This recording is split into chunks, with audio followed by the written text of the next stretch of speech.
सुखा अंत पार नाही लेखा बाळ कृष्ण नंदा घरी आनंदल्या नरनारी गुडिया तोरणे करते कथा गाती गाणे तुगा म्हणे छंदे मन मोहिले गोविंद बाळ कृष्ण नंदा घरी आनंदल्या नरनारे पंढरीच्या देवराया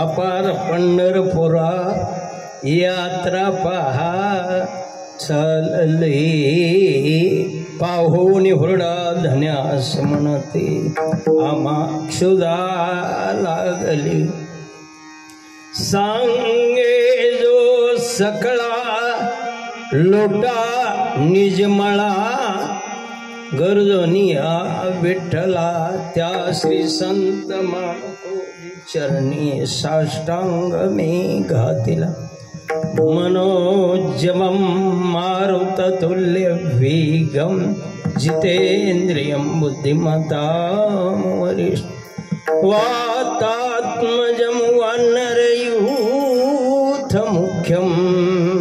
श्रीरामदूतं शरणं प्रपद्ये गीता भगवत करीते श्रवण अखंड चिंतन विठोबाचे ओम नमो ज्ञानेश्वर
सुखा अंत पार नाही लेखा बाळकृष्ण नंदा घरी आनंदल्या नर नाही प्रस्तुत प्राप्त प्रसंगाला अनुसरून काल्याच्या प्रसंगी कीर्तन रूपी सेवेकरता निवडलेला अभंग तसं तर पहा ज्ञानोपालय नंतर पुन्हा संजीवन समाधी नाही शिवाजी महाराज नंतर पुन्हा छत्रपती नाही. अरे ज्यांच्या नंतर पुन्हा सदैव वैकुंठ गमन नाही. असं इच्छा भूतलावर जन्माला आले जडमूड जीवाचा उद्धार करण्याकरता चंदनाप्रमाणे आपला देह अखंड जिजवणारे संत श्रीमंत भक्ती संप्रदायामध्ये कलस्थानी शोभणारे श्रीमंत जगद्गुरु तुकाराम महाराज यांचा कालेच्या प्रसंगातील बाळक्रीडा प्रकरणातील 4 चरणाचा भंग आहे. या भंगाला जगद्गुरु तुकोबर आहे. अरे कृष्ण परमात्मा गोकुळामध्ये आल्यानंतर गोकुळातल्या लोकांना किती किती सुख झालं याचं यथार्थ वर्णन करतात. विठ्ठल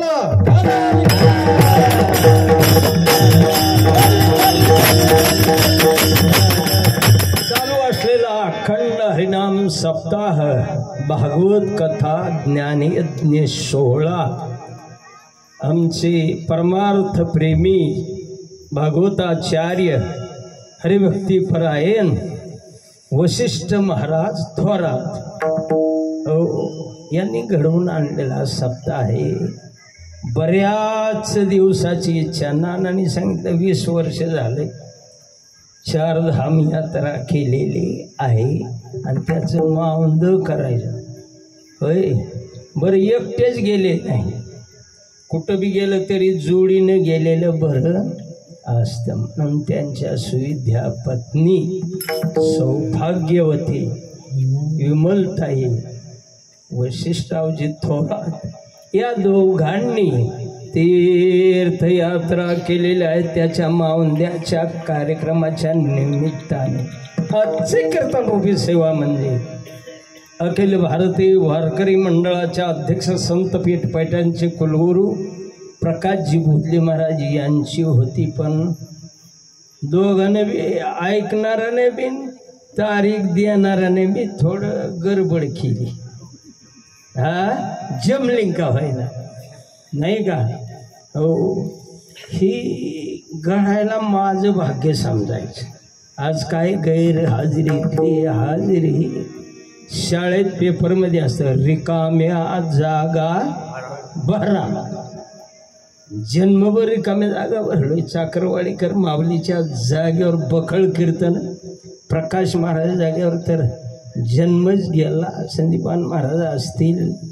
गडावरले भीमसिंग बाबाच्या जागेवर बरीच गैरहाजरीतल्या हाजऱ्या केल्या आहे. आज देखील गैरहाजरीतली हाजरी आहे. या निमित्ताने पावनधाम बरोबर येथील सर्वच हो ही वानर सेना रामप्रभूची काय आहे वानर सेना आहे. हो गावातील भजनी मंडळ कोल्हापूरकर, आमच्या गावचे हरिभक्तीपरायण नवनाथ महाराज, पेटी मास्तर महाराज, इकडे शिष्य बसले तर आमचे मृदंग वादक, दोन्ही मृदंग वादक नाही का. विनेकरी बाबा, चोपदार बाबा, बसलेली सर्व लहान थोर मंडळी, उपस्थित आई बहिणी वडीलधारी मंडळी, ज्यांच्याबद्दल मला स्वाभिमान आहे अशा तरुण बांधवांचा देखील भरणा आहे. ह्या मावंद्याच्या निमित्ताने ही आज काल्याची सेवा आहे. पहिली 2 कीर्तनं झालेली आहेत. मावंद या शब्दात अर्थ आहे मा म्हणजे नाही, वदवदती म्हणजे बोलायचं नाही, सांगायचं नाही. मी तीर्थयात्रेला गेलतो मग, पण अलीकडं स्पीकर लावूनच कार्यक्रम करते. मा वद, मा म्हणजे नाही, वदवदती म्हणजे सांगायचं नाही. बरं कार्यक्रमाची सुरुवात कुठपर्यंत ज्ञानोबर आहे. नामदेव महाराजांची तीर्थयात्रा संपली आणि नामदेव बाबाचं मावंद्याच्या निमित्ताने हो कीर्तन सुरू आहे वाळवंटामध्ये. भगवंत सांगितले हे नामा काय देव. अरे तीर्थयात्रा केलेलं पुण्य जर पदरात पाडून घ्यायचं असेल तर उद्यापन करावं लागतं, मावंद करावं लागतं. तेव्हापासून मावंद्याची परंपरा कायम आहे. या संबंधाने आज आपल्याला नियोजित वेळेच्या आत, कारण उन्हाचा आहे कडाका नाही का, याच्यात आता सर्वांना त्रास न होईल असं, तशी हवा येते इकडून तिकडून. फॅनला काय करता, ही जोरात हवाय राहून नाही का. या निमित्ताने नियोजित वेळेत आपल्याला या अभंगाचा विचार करायचा आहे. बा हा अभंग का निवडला. आमचे सद्गुरू रामचंद्रजी बोधले महाराज नेहमी अभंग घ्यायचे. गोकुळीच्या सोखा महात्म्याच्या श्री गुरूंच्याच मुखातले त्यांनी सोडवलेला अभंग. आपण जर प्रयत्न केला तेवढं बोलू शकत नाही, आपला अभ्यास तेवढा नाही. ते जर शब्द बोलले तर सद्गुरूचे नाव निघत आणि आपल्याला पुण्यवंत व्हावे घेता. हा, आणि या निमित्ताने या अभंगाची निवड केलेली आहे. हाच अभंग का निवडला आणखीन एक कारण आहे. आपला वारकरी संप्रदायामध्ये 4 महिन्याच्या चातुर्मासाची समाप्ती असो, 1 महिन्याच्या अधिक मासाची समाप्ती असो, 7 दिवसाचा भागवत यज्ञ सोहळा असो किंवा 1 दिवसाचा कार्यक्रम का असेना, त्याची सांगता ही काल्याच्या कीर्तनानेच करावी लागते. ऐका, काला या शब्दातच अर्थ आहे काला. आणि काला झाल्याबरोबर परगावची लोक लवकर लवकर हाला. का आज काला झाला, उद्या जर आमच्या सारखा बुवा इथं दिसला तर परगावची मंडळी म्हणते बुवा काय काला कालच झाला, आता काला. म्हणून काला झाल्याबरोबर प्रभावची लोक लवकर हाला. व्यवहारामध्ये पगाराला जेवढं महत्व आहे त्याही पेक्षा परमार्थामध्ये काल्याला प्राधान्य. विठ्ठल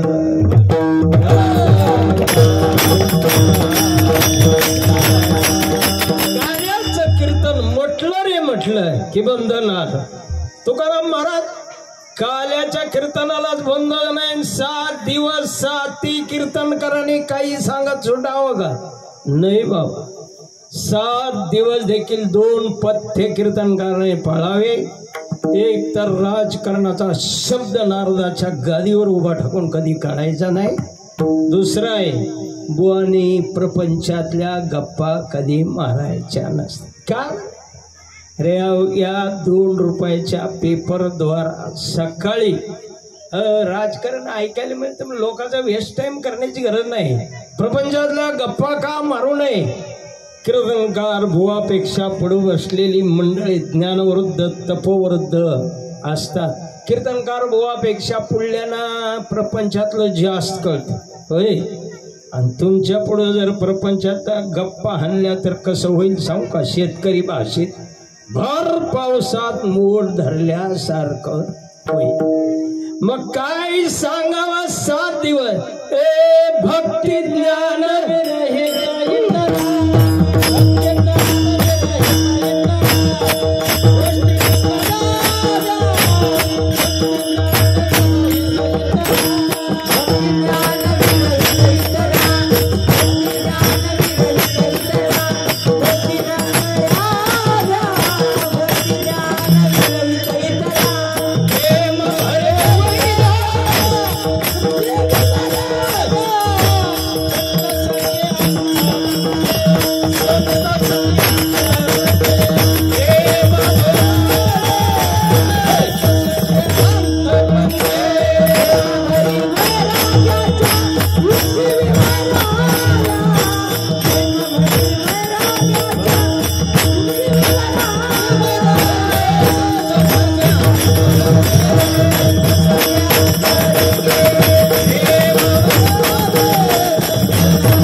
कीर्तन करायला बंधन आहे. आताचं प्रमाण दिलंय बंधना. काल्याचं कीर्तन म्हटलं की कीर्तन करायला देखील बंधन आहे. कोणी बी आणा हो काल्याला. प्रकाश महाराजाला नाहीतर उड्या मारणाऱ्या इंदोरी करायला नाहीतर माझ्यासारख्या बारक्या बुवाला बोलवा. अरे विषय तोच चरित्र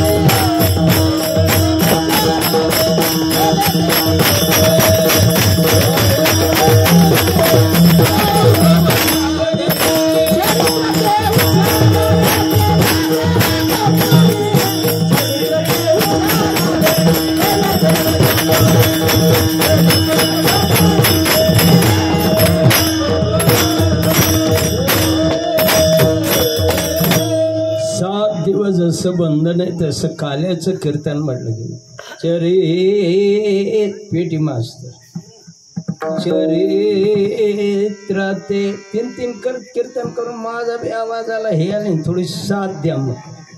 चरित्र ते उच्चारावे, शब्दांकडे लक्ष द्या, आचारावे नाही, काय उच्चार.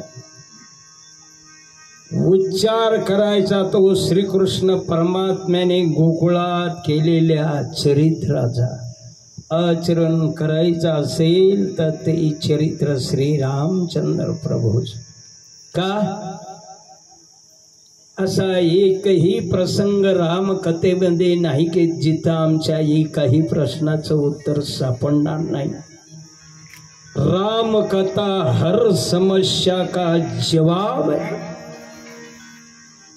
आणि याची आज समाजाला गरज आहे. रामराज्य, माणुसकीचं राज्य, याची गरज आहे. म्हणून जगात दोन गोष्टी महत्वाच्या आहेत. एक आहे धर्म, दुसरा आहे जात. धर्म कशाला म्हणायचंय? अरे समाजाचे तुकडे तुकडे तुकडे करतात त्याला धर्म म्हटलं जात नाही. समाज जोडायचं काम करतात त्याला धर्म म्हटलं जात. म्हणून मनुष्य ही जात आहे आणि माणुसकी हा धर्म आहे. पण सध्या माणुसकी फक्त जनावरांनी सांभाळली आणि माणुसकी कोणी घालले? तुम्ही आणि माणसांनी घालले. का? जरा लक्ष द्या. पेपरला कधी वाचलं का एखादा वाघ रागात आला आणि त्यानं 10-5 वाघाचा मुडदा पाडला? आलं कधी पेपर? ऐका, रागात आलेला वाघ जात बाईला कधी फाडून खात नाही, पण रागात आलेला माणूस 5-10 माणसाचा मुडदा फाडल्याशिवाय. अरे माणुसकीच्या दृष्टीनं माणसाचा दर्जा इतका खाली आला, इतका खाली. किती चोऱ्या माणसा करतात आणि कुत्रे पकडतात. विठ्ठला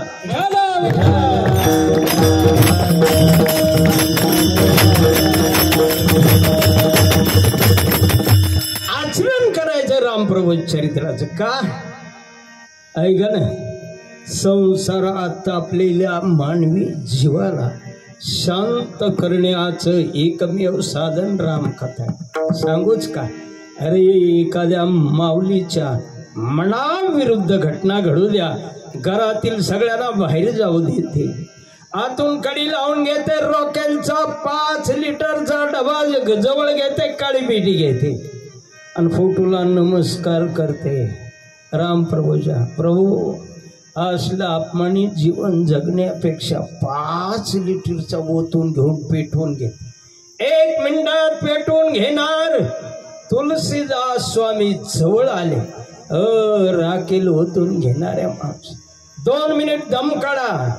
रामायण उघडा, रामायणामध्ये सीतामाई काढा. कोण आहे सीतामाई? जनक राजाची मुलगी आहे, दशरथ राजाची सून आहे, ब्रह्मांड नायकाची पत्नी. जिचा बाप मिथिलेचा राजा, जिचा सासरा अयोध्येचा राजा, मालक ब्रह्मांडाचा मालक.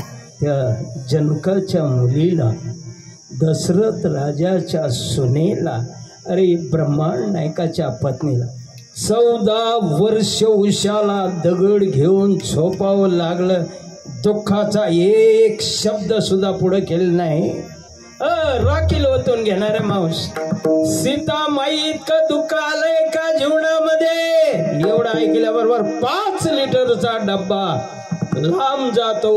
संसारात तापलेल्या मानवी जीवाला शांत करण्याचं काम रामकथा म्हणून आचरण श्रीरामाच्या चरित्राचं करायचं.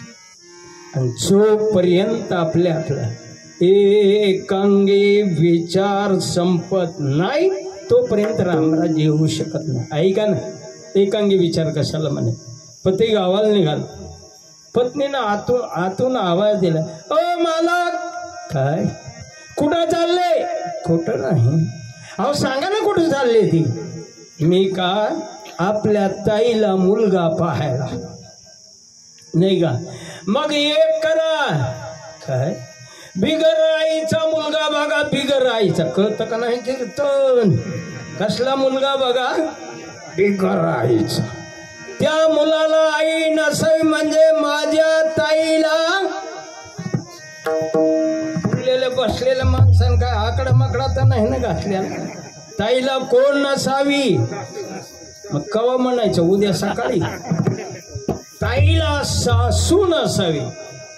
मग माझा असं म्हणलं, म्हातारे तुझ्या बी पोराचं वैशाखात लग्न होणार आहे. येणाऱ्या सुनबाईला का वाटू नये? माझी देखील सासू चैत्र महिन्याच्या निघण्याच्या आदल्या दिवशी मेलेली असावी. कसं वाटते? माणुसकी संपली बाबा, माणुसकी. एकच बदल झाला पाहिजे. सासूला वाटलं पाहिजे सून नाही माझी पोटची मुलगी आहे, आणि सुनेला वाटलं पाहिजे सासू नाही माझी कोण आहे, जन्म दिलेली आहे. अरे एवढा जर बदल झाला तर काय होईल सांगू एका शब्दात. ज्या दिवशी सासूला वाटेल सून नाही माझी मुलगी आहे, त्या दिवसापासून या महाराष्ट्रातली एकही सून रॉकेल ओतून पेटून मरणार. आणि ज्या दिवशी सुनेला वाटेल सासू नाही माझी आई आहे, त्या दिवसापासून या महाराष्ट्रातील एकही सासू वृद्धाश्रमात जाणार नाही आणि रामराज्य आल्याशिवाय राहणार. ए वाटतं का हो सासूला मुलगी? सून म्हणजे मुलगी. ऐका ना 2 मिनिटात.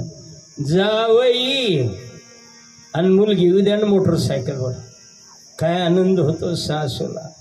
घालीन वटांगण गुंदीन चरण डोळ्यानं पाहीन जावयाला. शेजारणीला हाक मारून घेत, शांताबाई काय हो? बघा ना खिडकीतून, पहा ना खिडकीतून. पाहिलं काय कसा लक्ष्मीनारायणासारखा जोडा. कोण कोण आलंय? जावई. कसा दिसला जोडा? लक्ष्मीनारायण. दुसऱ्या दिवशी हिचंच पोरगण सुनबाई आले. मग शेजारणीला दम टाकून बोल, शांताबाई. एवढं ओरडायला काय आहे का मर्यादा? एका मोटरसायकलवर बसून आले. मी म्हणे म्हातारडे काल कसा दिसला लक्ष्मीनारायणासारखा, आज सुनबाई जवळ आली का मर्यादा? लक्षात ठेवा सासावून सुनावली. आजपासून प्रत्येक सासूला वाटलं पाहिजे सून नाही माझी मुलगी आहे. आणि सुनाव तुम्ही बी ऐका, आजपासून प्रत्येक सुनेला वाटलं पाहिजे सासू नाही माझी आई आहे. सध्या फक्त आई तोंडानं म्हणते आणि मग पोट मोडतेत नाही का. सासूला वाटलं पाहिजे सून नाही मुलगी आहे, सुनेला वाटलं पाहिजे सासू नाही माझी जन्म दिली आहे आई आहे. अरे एवढा बदल झाला तर महाराष्ट्रात राम राज्य येईल. विठ्ठला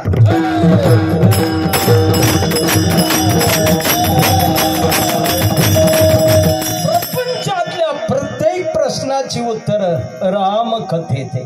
पहा ना, चौघी बहिणी नांदायला निघतात. एकदम जानकी, उर्मिला, सुतकीर्ती आणि आई मांडवी. आणि मग जाताना सुनैला आई साहेबाच्या दर्शनाला आल्या. सगळ्यांनी दर्शन घेतलं, आशीर्वाद दिला. ज्या वेळेला आमची जानकी आली, आईच्या पायावर मस्तक ठेवलं. काय आशीर्वाद दिला? पुत्री पवित्र की कुलदो जानकी. 2 कुळाचा उद्धार करणारा जानकी. जानकी आणखीन एक ऐक ना, जीवन में कभी कभी कड़वे खून भी पीना पड़ते हैं. सासरी गेल्यानंतर कधी त्रास झाला ना बाळ, अरे रस्त्याला कधी रडत बसायचं नाही. दरवाजा बंद करके अंदर रो ले जाना. समाज के सामने कधी रोना नाही. प्रत्येक प्रश्नाची उत्तर रामकथेत आहे. निघाल्या चौघी बहिणी. जानकीला काय सांगावं? जानकी सास ससुर गुरु सेवा करियो. कुणाकुणाची सेवा? रामराज्य कसं येते पा, सासू सासऱ्याची गुरुची सेवा विसरू. आता जी आई सांगते का, पहिल्यांदा मुलगी नांदून आले की सांगते, ए काय आई तुला बाहरूड माहित आहे का? कसलं गाय? तुम सांगते हो सांगते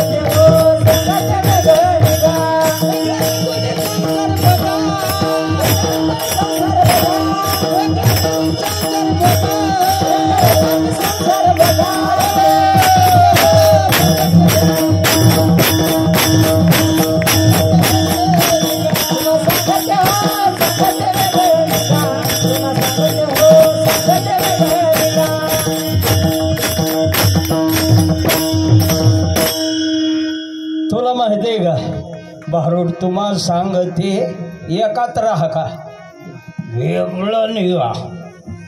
बघ तुझ्या बुवाला बाजूला काढ. आई ते त्यांच्या आईच्या ताब्यात आहे, ते कसं ऐकते बघ. प्रयत्न करून जमलं तर, नाही तर मला फोन कर, येते तुझ्या सासूकड बघतो. आताची आई ऐका, सास ससुर गुरु सेवा करी. मन मुलगी दुसऱ्यांदा निघाले बरं आयो, एकच सांगा, सास ससुर गुरु सेवा करी हो. एवढं जर केलं तर रामराज्य याला उशीर नाही. महाराजांनी प्रमाण दिलं, चरित्र ते उच्चार. उच्चाराच्या विलट आचारावेळी भरपूर बोललो तुम्हाला. आता आचरण उच्चारण करायचं. श्रीरामचंद्र कृष्ण परमात्म्याने केलेल्या द्वारकेतलं नाही, मथुरेतलं नाही, जे केले देवी गोकुळी ते चरित्र काल्याच्या कीर्तनामध्ये उच्चारावे. इथपर्यंत आलो. कृष्ण परमात्म्याचा जन्म मथुरेत, प्रागट्य झाले गोकुळात. पूर्वी एक पद्धत होती हो, वहिनीचं बाळांपण ननंदीनं करायचं. आता काय हॉस्पिटल काय काय ते बघून घ्या, नाही का? वहिनीचं बाळांपण ननंदीनं करायचं. उदाहरणासही सांगतो, चोखोबाराय वारीला निघाले. पत्नीनं विचारलं, मालक कुठे चालले वारीला? मालक 4 दिवसावर डिलिव्हरीची तारीख आली तरी वारीला जा. माझ्या भावाला बोलून घेते, मग बघते ना तुमच्या सुखोवर आहे. ऐकलं नाही, वारीची साथ नाही. बोधले महाराजांनी सगळं वाटून टाकलं, काही शिल्लक ठेवलं नाही, पण वारीची साधना चुकू दिली नाही महाराज. चुकोबराय गेली. भगवंताला अडचण वाटली, भगवान परमात्म्याने रूप धरलं चोकोबरायाच्या बहिणीचं. चोकोबाची बहीण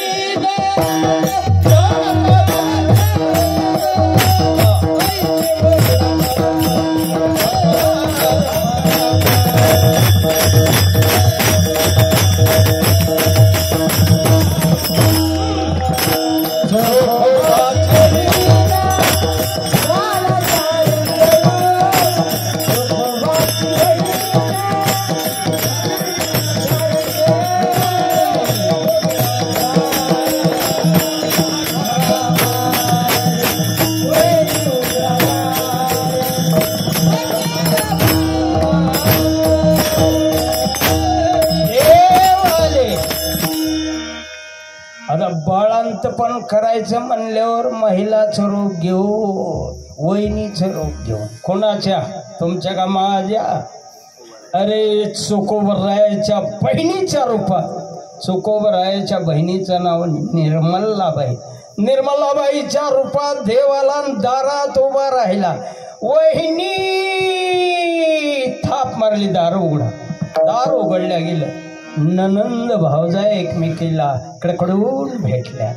करीते रुदन चोखा कांता. आणि मग चोखोबाची बहीण रडू लागली. बरे झाले तुम्हा देवाने धाडी. आग देवा नाही, देवच आलाय.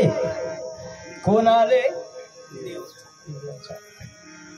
बस पुराणातला दृष्टांत चोखोबरायाच्या बहिणीचं पत्नीचं बाळंतपण निर्मलाबाई हिच्या रूपात भगवंताने केलं. इथं देखील मी सांगून गेलो, कृष्ण परमात्म्याचा जन्म मथुरेत, प्रागट्य झाले गोकुळात.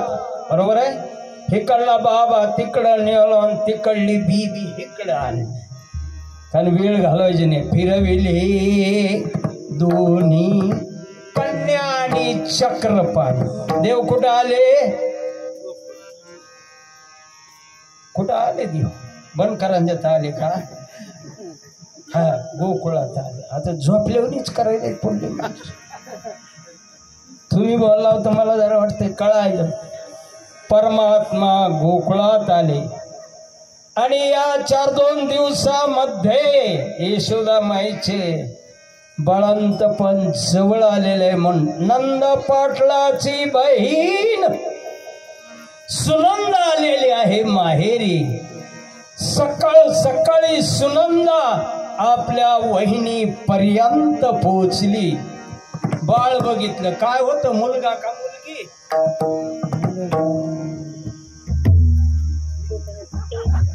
काय होत? आकडा मकडा घातला. कायम ह्यांना मुलगा दिसला आणि सुनंदाला आनंदाला परावर राहिला नाही. अरे आनंदाची वार्ता सांगण्याकरता सुनंदा भावाकडे रस्त्यानं धावत सुटली. भाऊ रोजच्या नियमाप्रमाणे गाईची सेवा करण्याकरता गोठ्यामध्ये गेले. सुनंदानं मोठ्यानं ओरडती, अरे नंद भैया. डबल स्वर काढला पाहिजे. अरे नंद भैया. गोठ्यातून बाहेर आले नंद बाबा. काय सुनंदा? ऐकायच्या भानात नव्हते. अरे नंद भैया. अरे बोलते क्यों नाही? पागल झालीच का? काय बोल? आपको लाला भय है, तुम्हाला मुलगा झालेला आहे. अरे या आनंदाची बातमी नंद बाबाच्या कानावर गेल्या बरोबर नंद बाबाला आनंद झालेला, अंत पार न होणारा सुख झालं. नंद बाबांनी गळ्यातल्या मोत्याच्या माळी आनंदाच्या भरात काढल्या आणि कीर्तन नाही ऐकणाराच्या अंगावर फेकल्या. मग कसे हे झोपायला गेले होते. कोणाच्या अंगावर फेकल्या? सुनंदाच्या बहिणी. सुनंदा जाओ गोकुल में. और गोकुळात जाऊन आनंदाची बातमी सांग. सुनंदा गोकुळामध्ये येते. ऐकाव. आल्याबरोबर सुनंदाने आवाज दिला, अरे गोकुलवासी. मी नाही बरं का, तिनं आवाज दिला असा. अरे नंद बाबा को लाला भय. वा महाराज, तुम्हाला उद्याच्या काल्याला घेऊन जातो. नंद पाटलाला मुलगा झालेला आहे. हे गोकुळात बी अशीच गर्दी जमली होती. गोकुळातल्या लोकांनी आनंदाची बातमी ऐकली आणि किती सुख झाले. किती सुख झाले. गोकुळीच्या सुखा